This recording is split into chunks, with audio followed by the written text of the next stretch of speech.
Welcome to Unsung Heroes Live. Life's biggest questions are answered through intimate conversations with people just like you who've risen above life's challenges and desire to share their knowledge to help others. I am your host, Christy Knights. Welcome to Unsung Heroes Podcast Live. How are you tonight? I'm good. How are you, Christy? Good. Shannon, it is wonderful to have you here on our podcast. Do you mind sharing with the audience, our listeners, a little bit about yourself, a little bit about your background, what you're doing, and what brought you in to our interview today?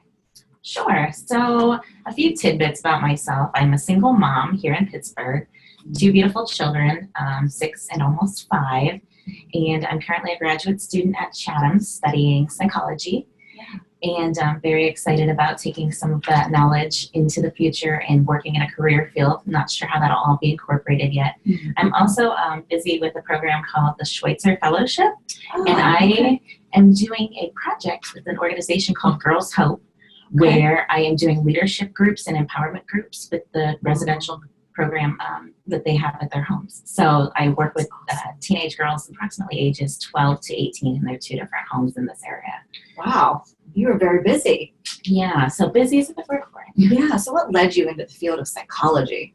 So psychology is something I've always been interested in, and I would say it comes from my own personal experiences with it and my own passion in having overcome some of my own struggles and found a lot of healing through the field of psychology and really developing some passion about what it really means to sit with people in their struggles and what it's like to work through things from the past and to overcome and to rise up and understanding just how people work. So yeah. It's always amazing to me that in psychology, so many people are drawn to the profession over their own struggles, right? It's very true. You see that so much. So, share with me, what are some of the struggles that you may have had through the years? Sure. So I won't keep you all night because we'll be here for hours if I list every struggle off. Yeah. But I would say that definitely the most all-encompassing and broad struggles have been depression and anxiety. And then my depression had kind of rooted a little bit out into PTSD. Well, and maybe the PTSD even kind of started some of the roots for the depression as well. I think that everything's interconnected as well as an eating disorder. So share with us a little bit about the PTSD. Sure. So as a young child, I experienced sexual trauma, not only one time, but a few different times in different situations. And with different people that were close to me in my life. And so it was a very traumatic, set of circumstances that I don't actually know that I realized until, I was later in my adolescence and into adulthood, how traumatic and, affected those circumstances had hit me. Sure. What were some of the triggers that you noticed in your teen years, early adult years? Sure. So one of the things that I struggled with for a long time was self-injury. And I was really struggling with cutting. And one of the things that I was doing was cutting with dissociation, trying to come out of that numb state. Yes. And also using that pain to kind of distract. So kind of a twofold purpose. And I didn't realize that the underlying issues that were going on were related to that trauma and those things that I was trying to avoid and all of those unresolved feelings and conflict that was inside of me. Yes. For our audience, can you define what disassociation is so we all know? Sure. The dissociation is a state of mind where you're kind of disconnected from reality. So physically you're awake. It's not that you're unconscious, but you are in kind of another kind of shift of yourself, kind of disconnected from the full being of yourself, maybe not aware of what's going on around you, not necessarily taking in memory, but still interacting possibly and functioning as though you're, a walking, talking member of society. Yeah, I often describe it as that feeling as if you're looking in from the outside. Yeah. So you're standing outside of a house looking in through a window, and although you can see the interactions around you occurring, you can't participate necessarily because of that disassociation. Right. So what was the purpose of disassociation for you? So for me, dissociating was very therapeutic in the way that it was protective. And it took me many years to realize that because for a long time I thought, this is a problem. And it does become problematic when you begin to do it all the time. But it actually is the brain's way of saying, hey, this is too much for you to bear. Let's go ahead and put up a barrier and separate your feelings, out from the situation and kind of, just imagine it like bubble wrap between that situation and you kind of being guarded. Yeah. And the dissociation, was actually a gift maybe in some ways at times to be protective because I felt like I couldn't have handled what was going on. Yes. But later on then, becoming a trend after those circumstances had passed was a cycle that had to be broken, which I later did too, but it took a long time. Yeah. So how did disassociation get in the way for you in your relationships?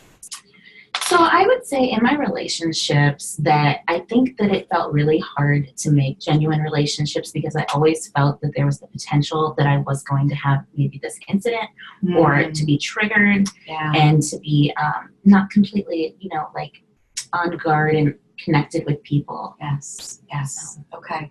At what age did you start to self-harm? Around 14. Okay. Yeah. That's very common around that age if it's going to start, that it tends to be triggered around puberty. Right? For you, what triggered it for you to start? So I think that the first time that I decided that I was going to cut myself, I was in a really emotional place, and I remember feeling like the pain inside was so strong that I absolutely did not know what to do with it, and I wanted to feel something and release it. And I don't even, it's interesting, all these years later, I can't remember what the situation was that had made me feel so upset. But I do remember that intensity and being in my bedroom and thinking, this is just too much and I need an outlet. And then, later finding myself cutting. Right. And how long did that behavior go on for you? So it actually went on and off for years. And one of the things that became interesting, and I didn't realize until my early adulthood, was that I was swapping behaviors between my eating disorder and my self-injury.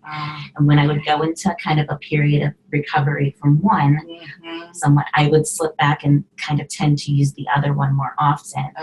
And when I finally realized that, I wasn't necessarily recovering from either, but just switching those behaviors and compensating, I was able to kind of tackle the more self-destructive issues at whole. Yes.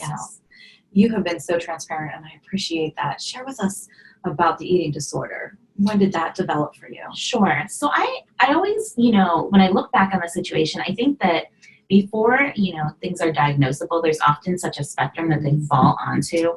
And there's a continuum. And I think that we could definitely say I recall having disordered patterns of eating at age 12. Again, right before puberty, around that time of adolescence.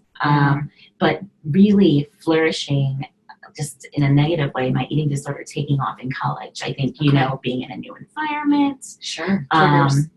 Triggers. And again, finding it maybe easier to, I thought that was maybe more acceptable than the cutting, and so swapping that behavior out as well. It seems so easy for you to talk about it. Can you share with us that journey to heal?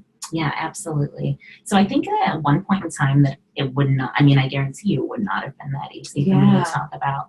I think that over time it has gotten easier as I've process things in therapy. I am a big proponent of therapy. We all, I'm like a believer that everybody could benefit from therapy even without any sort of, diagnostic criterion being met if that wasn't the issue.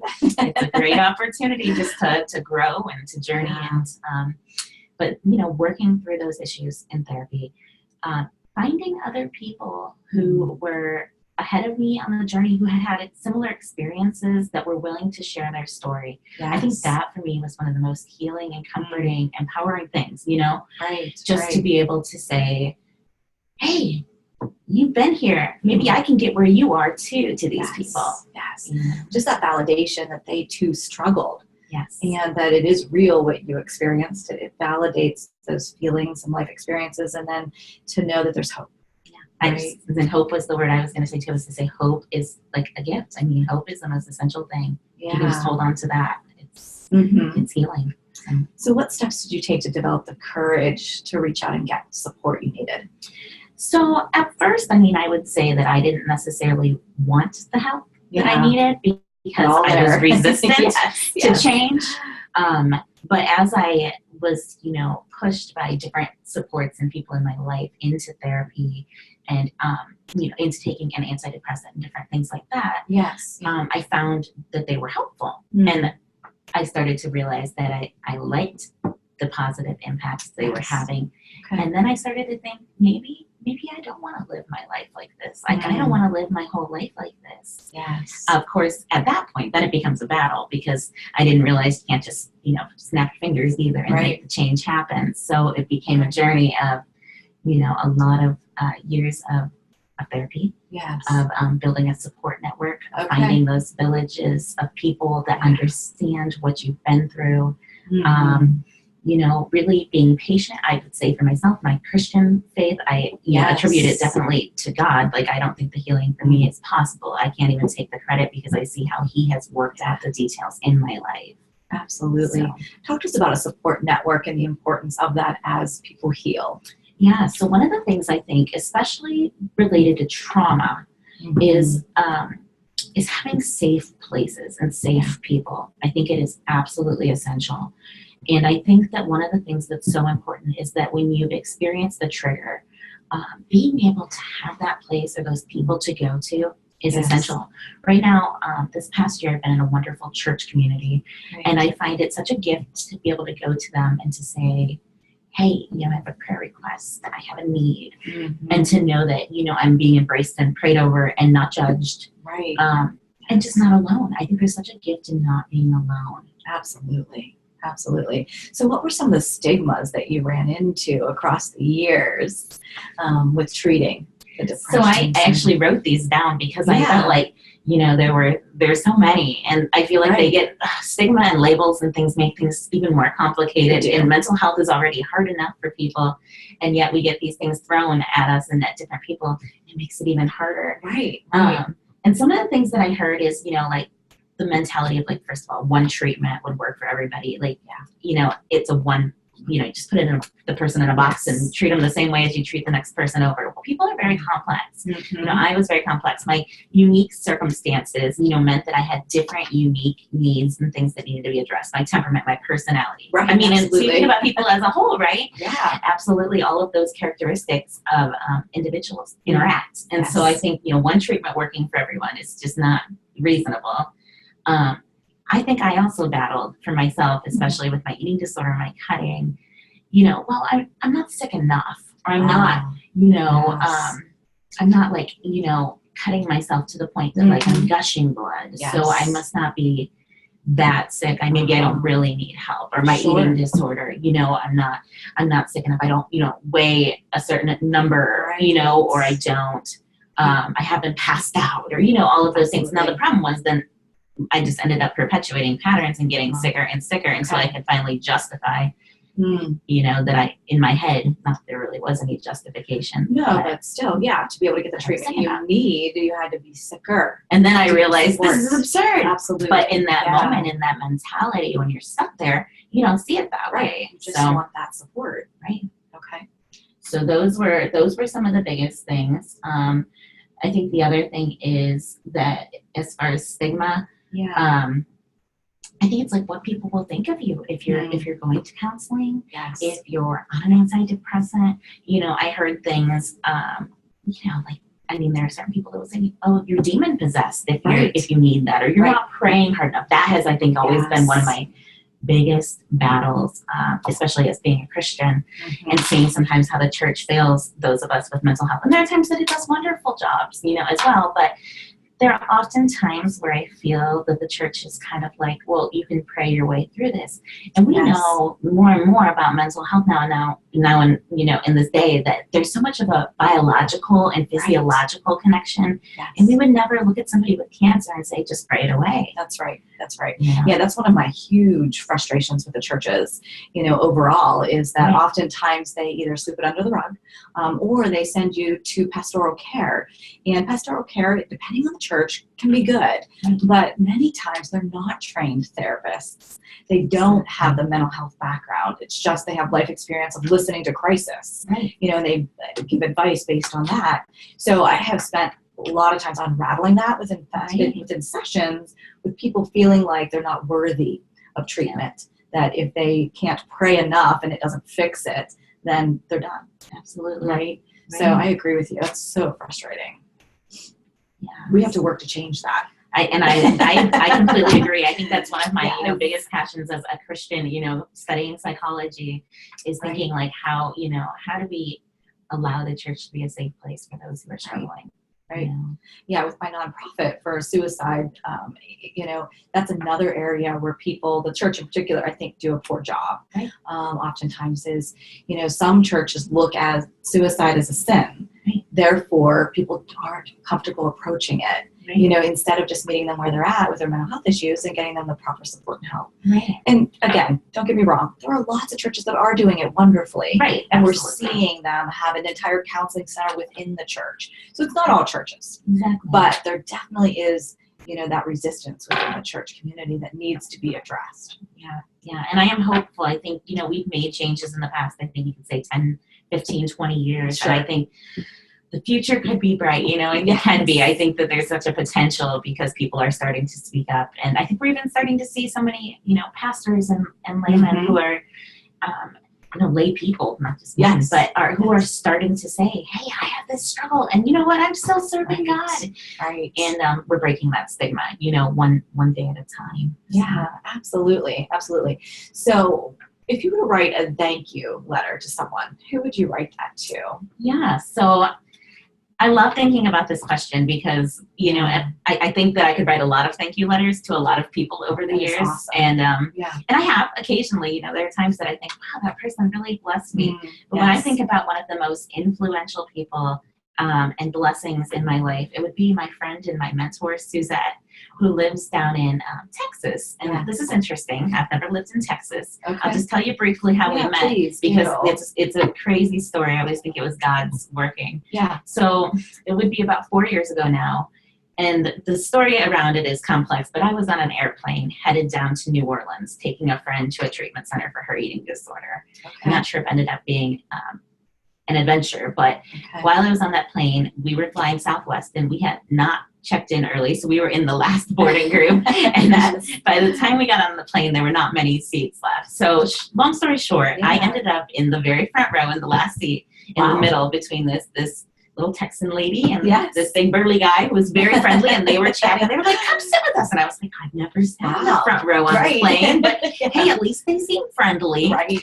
But I was really scurrying because the flight attendant was like, you're the last one, like just sit down and buckle up, So I was like, well, I guess I'm not going to have my book out or well, maybe I'll just join this conversation. So we were just having that small talk, right? Yeah. And the small talk just started to shift into this conversation between the woman next to me and myself. And this guy was like, I'm going to go ahead and play my, little handheld game thing or whatever, and popped his headphones on. So her and I started talking, and we just started talking about just general things about, mental health. And I was talking about, the eating disorder treatment center that I was going with a friend to take her to.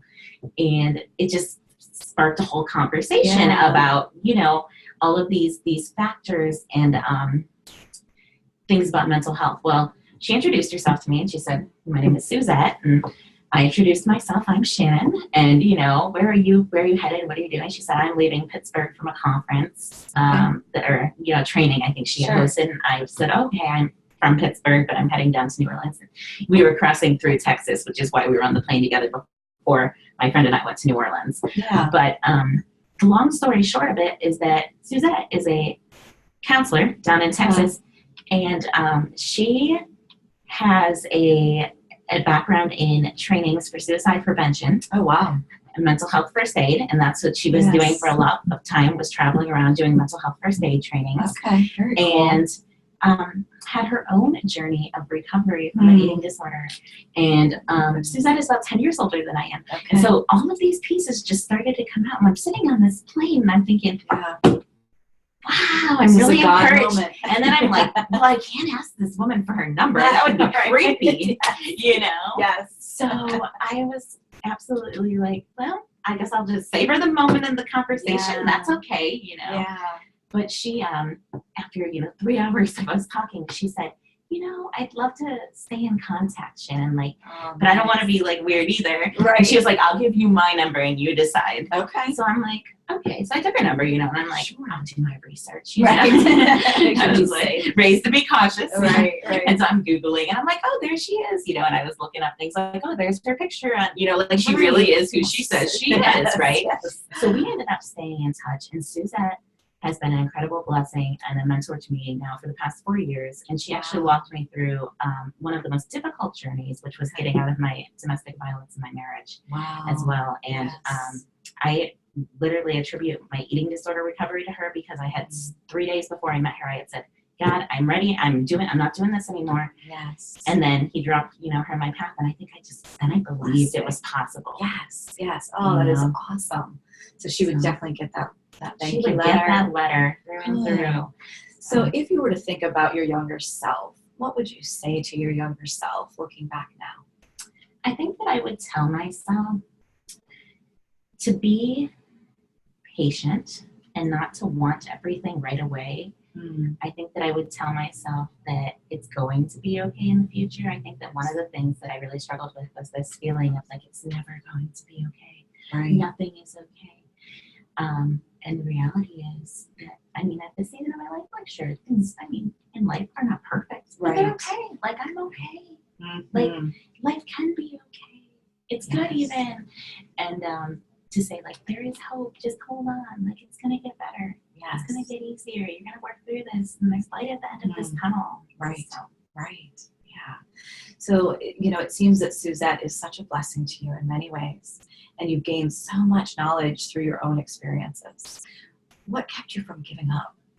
Because it's not all rainbows and roses all the time. No, and I definitely had moments, I had a very dark moment in my life 5 years ago where I was suicidal. Yes. And, was hospitalized. And I think, and that was very hard because I didn't want to necessarily be hospitalized, but I was afraid that if I didn't make that choice, that I would make a one-time decision that was permanent. Yeah. And I think I remember in those moments, and I pulled out some of my journals, looking back and thinking, how did I just, manage to hold on just long enough to get through? And we talked about it at the beginning of the conversation. I think that hope is like so essential.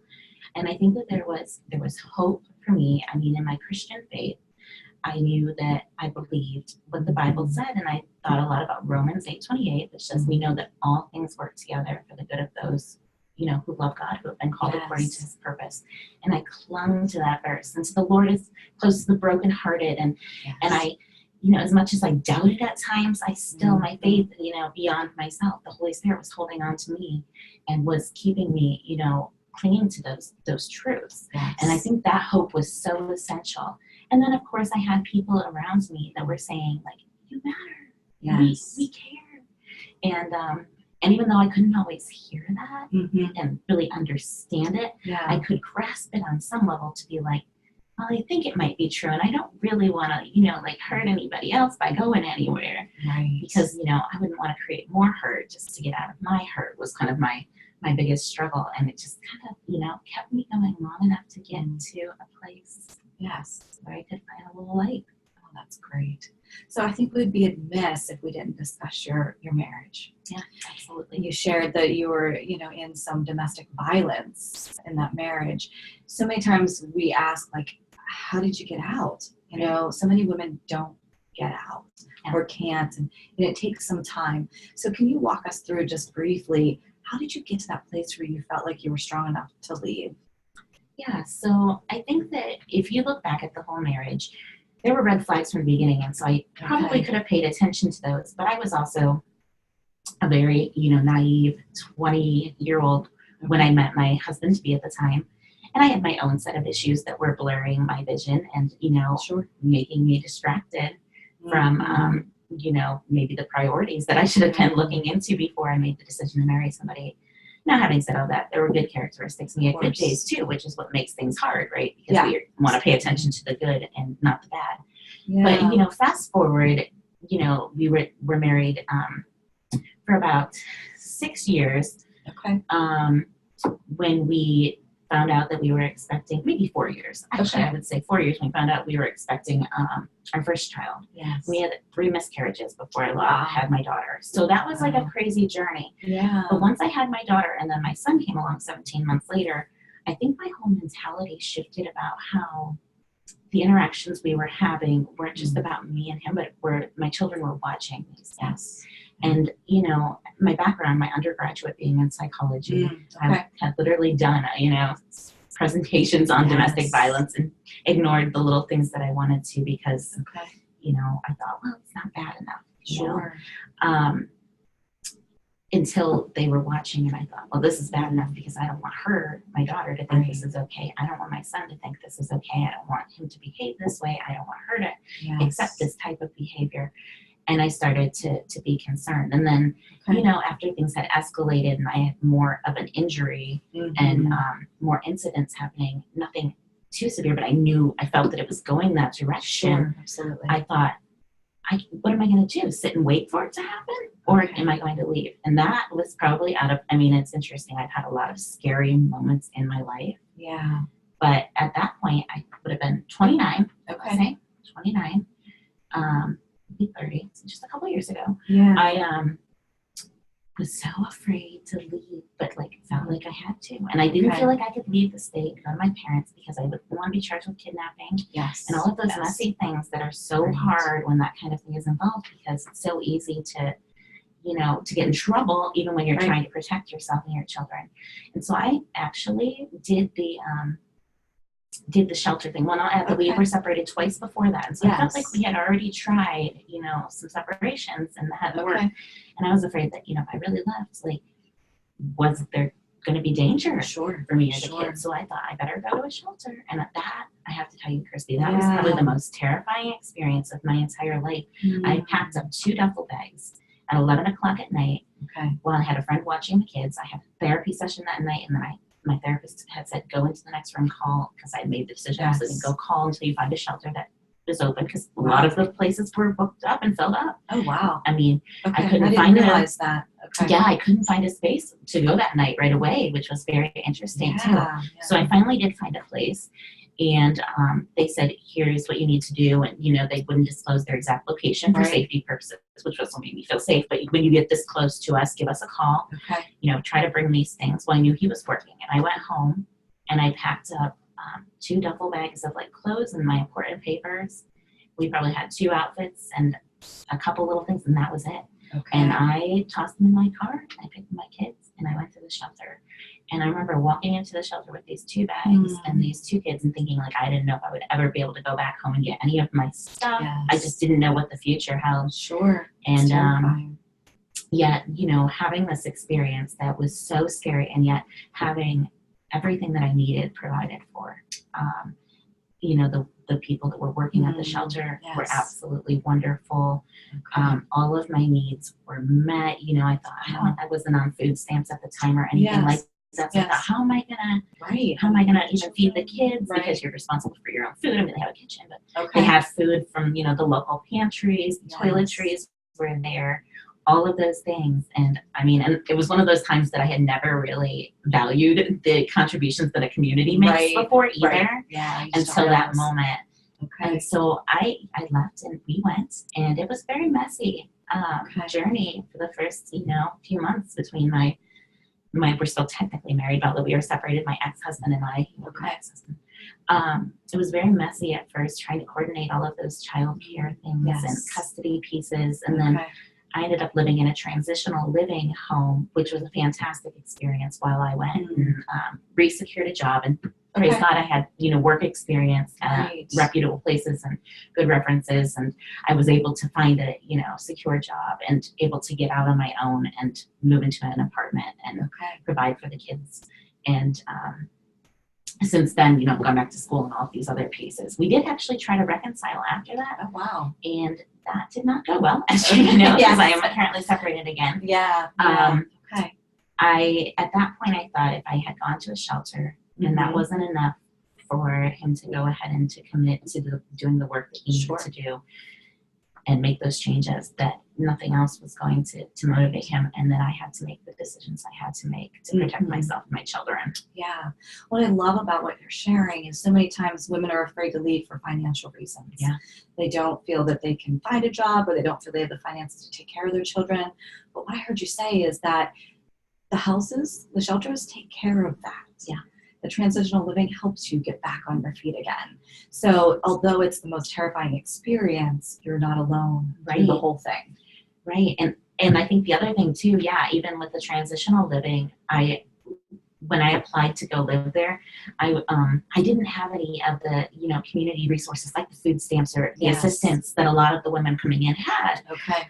because we were in the middle class and we were, Right. financially stable. So I was coming in kind of really blind to all of those pieces. Okay. And typically they wouldn't have even let anybody in until all of those pieces were taken care of, because they calculated some things and they needed to know you could provide some basic Sure. things for your apartment, and you could get toilet paper if you needed it. You could Right. bring food. And I didn't even feel that like I necessarily could do those things. Yeah. But they said, well, we're not going to turn her away. Like, just because she doesn't have those things, I mean, she's going to get them. Like, Yes. what can we start her off Good. with? And, who in your, support network can help? And I had amazing, without even asking. I mean, I have Yes. the most wonderful friends and family in the entire world. I mean, I think this time and time again, because people, by the time I left the shelter, I was only at the shelter for a week. I had a carload of so much stuff, of dishes, Wow. pots, pans, towels, Yes. clothing, snacks for the kids. And I was like, I showed up with 2 duffel bags. I mean, it was like when Yes. Jesus multiplies from the food. I mean, that's how I felt about all my stuff. I was like, my car is overflowing. Yeah. Oh, what a blessing. What a blessing. So what are some resources that you can suggest to listeners who may be struggling, whether it's an eating disorder or cutting, suicidal thoughts, anxiety, depression, things that you've experienced? Yeah. So one of the things that I think that's the most helpful for me is reading other people's stories. And for me, one of my favorite authors is Jenny Schaefer, who writes a book called Life Without Ed and Goodbye Ed. And this is about eating disorder recovery. Great book. Great book. Fantastic.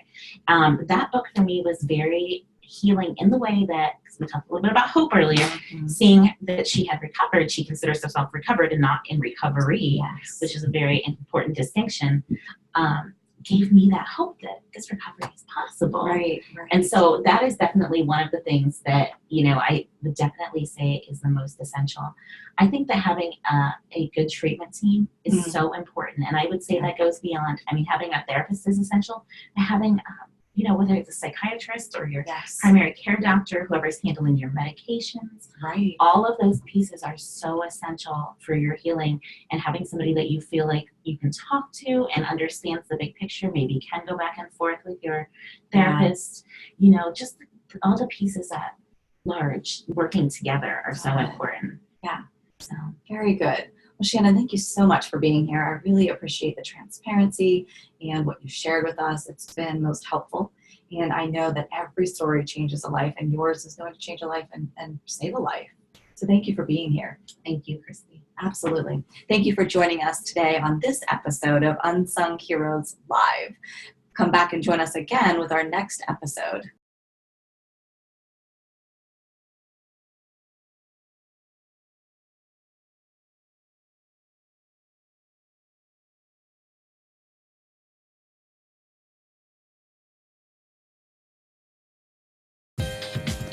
Thank you for joining this episode of Unsung Heroes Live. Each week, we highlight a hero who has created a life of joy and peace despite the challenges. Through their transparency, life's biggest questions are answered. For additional resources and community support, go to uncallcounseling.com. Register today as a member of this incredible tribe. Until next time, I'm your host, Christy Knights. Be real, be raw, just be the hero that you are.